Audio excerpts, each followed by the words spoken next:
Si vous pensez que le plus gros terroriste de l'histoire c'était Oussama, et je parle pas du gros killage des Big Mythos, c'est que vous avez jamais regardé un match de foot.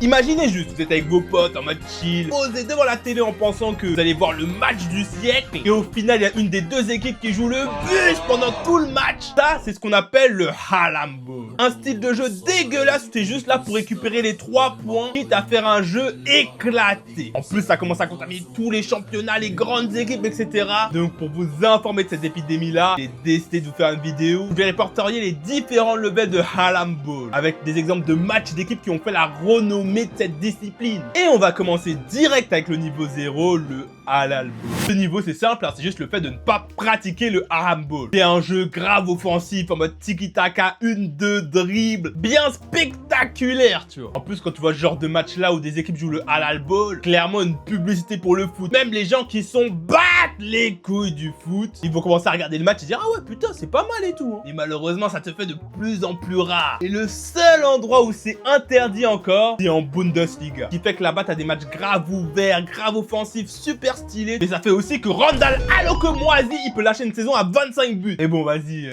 ça c'est un détail encore. Là j'ai pas d'exemple de match pour vous montrer le Halal Ball, mais j'ai l'exemple d'une équipe, le Barça Prime avec Pep Guardiola. Parce que voilà, c'était le beau jeu, les beaux joueurs, les Lionel Messi Prime, les Xavi, Iniesta et tout, c'était grave puissant, vous voyez. Bref, je pense qu'on peut passer au niveau 1. En fait, ce niveau 1, c'est un peu l'enfant du Haram Ball. C'est à ce moment-là que les équipes vont commencer à pratiquer des techniques qui se font beaucoup dans le Haram Ball, sans forcément le pratiquer à 100%, tu vois. Par exemple, quand ça va commencer à jouer un peu le temps à la 85e, ça va prendre un peu de temps à se relever après une faute, des petits trucs comme ça par-ci par-là, en mode Haram Ball, mais qui en sont pas totalement non plus. Tu vois, les c'est gratuit Spotify, c'est pareil. Tu testes un peu la discipline, voir ce que t'aimes pas, tu pioches, etc. Et après, ça te demande de passer à la caisse. Veux-tu pratiquer encore plus de Haram Ball? Et en général, en plus, les équipes, elles choisissent lui. Un exemple d'un match dans ce style-là, forcément, le France-Belgique en 2018. Parce que voilà, la France a quand même joué pendant le match, même s'ils ont pas forcément eu la possession, etc. Et à la fin du match, ça faisait des moves vraiment.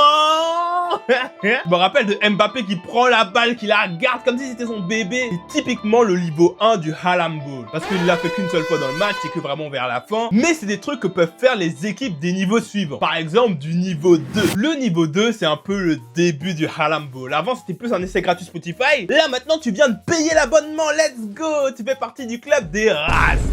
Mais voilà, comme c'est le début, en général, tu vas que l'utiliser avec parcimonie. Par exemple, une équipe de district qui va aller jouer contre le PSG. Alors là, forcément, si tu vas avoir une chance de gagner, tu vas pas commencer à te prendre pour le Barça 2011, hein, parce que t'as pas le niveau. Donc, vu que t'as pas le niveau, tu vas essayer de gagner en pratiquant cette fameuse discipline. Et là, tu vois, ça reste acceptable. Ben, c'est un peu David contre Goliath, Vitinha Dembélé vs un charcutier, un boulanger d'un village random. Moi, je comprends le choix du côté obscur. Mais après, ça reste du Hallam Ball, parce que dans ce niveau-là, t'as aussi des équipes qui sont un peu dans la merde sur un match et qui vont décider de jouer le Hallam Ball. Wesh, le cadrage qui change d'un coup. Mais bref, j'ai un exemple assez récent, c'est le match PSG-Bayern. Et moi, je suis encore dégoûté du match où tu vois le Bayern qui détruit le PSG pendant 45 minutes avec un jeu magnifique, tu vois, un beau jeu. Mais d'un coup, ils prennent carton rouge et là, Bayern, il va littéralement se transformer. Se transformer en l'équipe qui pratique le plus grand Hallam Ball de l'histoire. Mais voilà, ça reste quand même dans le niveau 2. Parce que comme je l'ai expliqué, ils étaient à 10, ils jouent contre une des meilleures équipes en Europe.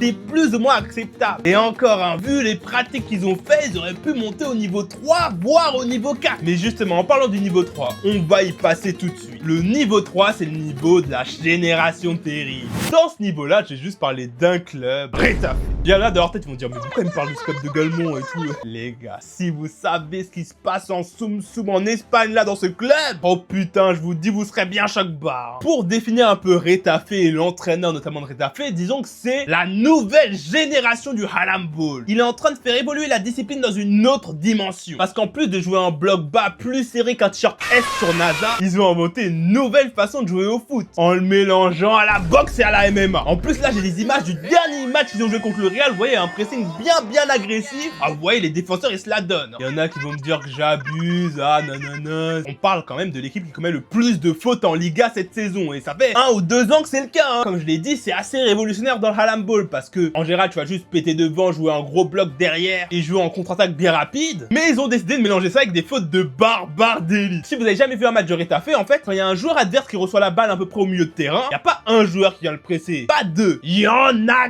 4. Et après, tu m'étonnes, ils font des fautes de fou quand tu vois 4 boucs qui viennent de tous les côtés, gauche, droite, au bas. Avec ces tactiques révolutionnaires, ils vont sans doute aller détrôner les plus grandes équipes pratiquant de Harlem Ball. Mais avant de parler de ces équipes-là, faut passer au niveau 4, le Harlem Ball par intérim. Vous vous rappelez quand je vous ai parlé du niveau 2, j'ai dit c'est un peu un Harlem Ball exceptionnel. Bah là, l'exception, elle se fait la moitié de la saison. Là, j'ai 2 matchs qui illustrent parfaitement ce niveau-là. Le premier, c'est le match Maroc-Espagne pendant la Coupe du Monde 2022. À ce moment-là, on était vraiment sur l'opposition entre le Halal Ball de Luis Enrique et le Harlem Ball de l'entraîneur du Maroc, moi je sais pas comment il s'appelle.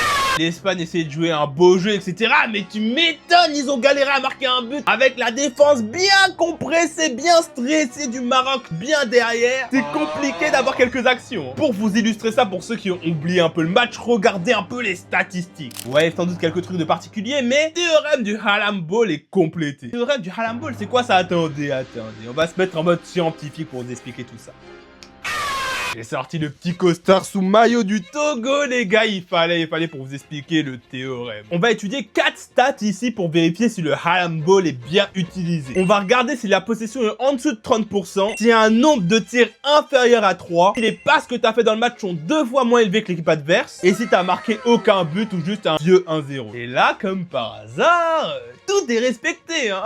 Et c'est d'ailleurs même pas le seul match à avoir respecté le théorème. Bon, vas-y les gars, je vais arrêter avec ces conneries. C'est bon, on en a marre. Et c'est un match que vous connaissez à cause de cette image-là, où tu vois le Celtic avec 11% de possession gagner le match 2 buts à 1. Et pas contre n'importe qui, hein, le Barça Prime Moment. Hein. Et ça a que joué les contre-attaques et les coups de pied arrêtés. Là, je parle surtout du Harlem Ball pratiqué par le Celtic. Et le Halal Ball pratiqué par le Barça, il était un peu éclaté, hein. Parce qu'ils ont donné 2 buts, mais pas en mode des cadeaux. C'est des cadeaux de Noël, carrément des cadeaux d'anniversaire, les buts donnés par le Barça. Le premier, c'est sur un corner, ils ont la merveilleuse idée de mettre au marquage d'un Renoir bien maté, bien tiep, un bouc de 1m60. Et le deuxième, c'est Xavi qui s'est pris pour un karatéka à mettre des pieds salement hauts comme ça. Là, je sais pas pourquoi il fait ça. C'est vrai que ce match-là pourrait aller au niveau 5, voire au niveau 6. Mais vu que c'est petite équipe contre grande équipe, c'est pas le cas. Mais par contre, au prochain niveau, c'est une grosse équipe qui va pratiquer le Harlem Ball dans sa philosophie. Car le niveau 5, c'est le niveau Diego Simeone. Les gars, j'étais obligé de lui accorder une partie entière. On est sur l'un des plus grands halamis de l'histoire du football. En plus, tu vois, avant, je disais, ouais, c'est sur quelques matchs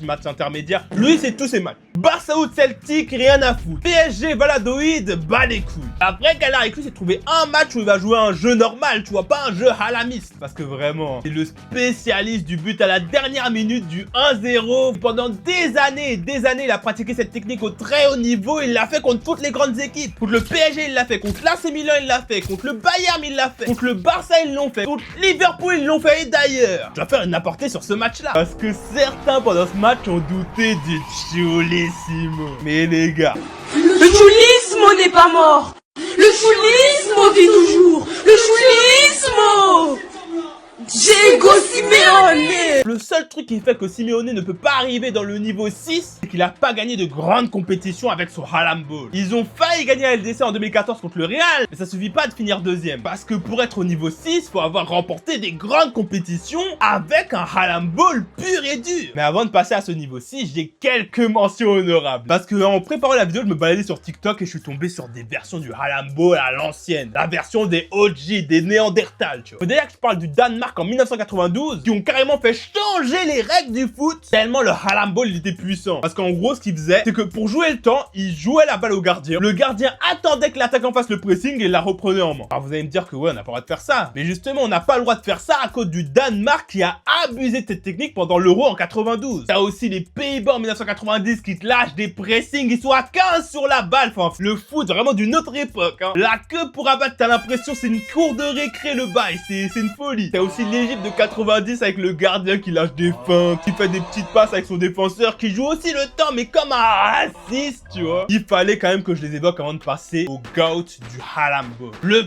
papa du Harlem Ball, qui représente le niveau 6, José Mourinho. Là, c'est un niveau de Harlem Ball que personne, mais personne n'a égalé. personne n'égalera. Il y en a qui vont me dire que je suis un maxeur, mais bon. Le premier argument pour vous prouver que je dis pas de la merde, José Mourinho, déjà, c'est le créateur du Hallam Ball. Je vous ai parlé avant des ancêtres du Hallam Ball qui sont plus vieux que lui. Mais en fait, Mourinho, c'est lui qui a popularisé le bail. C'est comme Gazo, tu vois, c'est pas le premier à avoir fait de la drill en France. C'est celui qui l'a popularisé. Bah, José Mourinho, c'est pareil. Il a commencé à forger son Hallam Ball avec une petite équipe de Porto en 2004, en gagnant juste une petite LDC, enfin, rien de spécial, pas fou. Car il a continué avec Chelsea pour arriver à son apogée en 2010 avec l'Inter. Et avec un match qui a marqué toute une génération, c'est le quart de finale retour de LDC contre le Barça en 2010. Moi, j'ai pas vu le match vu que je suis en 2005. Mais de ce que j'ai pu voir et entendre sur ce match-là, c'est que José Mourinho, il a joué en 6-3-0. Certes, à 10 contre 11, mais 6-3-0. Cette composition, tu peux pas la mettre sur FIFA normalement. C'est pas pour rien. Là, regardez, là, j'ai une image du match, mais c'est la muraille de Chine derrière. Il a construit une forteresse autour du terrain. À part avec une scar en or lèche, je vois pas comment tu veux détruire cette défense. Et d'ailleurs, à la fin du match, il y a cette fameuse image qui a circulé de partout, qui est devenue un mème. Alors, pour le contexte, il a fait ça au Camp Nou, à l'extérieur, contre son ancien club. Et en ayant joué le plus grand Hallam Ball de l'histoire. Il a mélangé son côté Hallamiste parfait avec un trash talk monstrueux en mode Cédric Doumbé. Avec ses interviews de zinzin où il dit des dingueries de fou. Sans oublier qu'il a pratiqué ce Hallam Ball. Pas avec une équipe avec des joueurs pas ouf et tout. Il avait des Samuel Eto'o, des Diego Milito, des Javier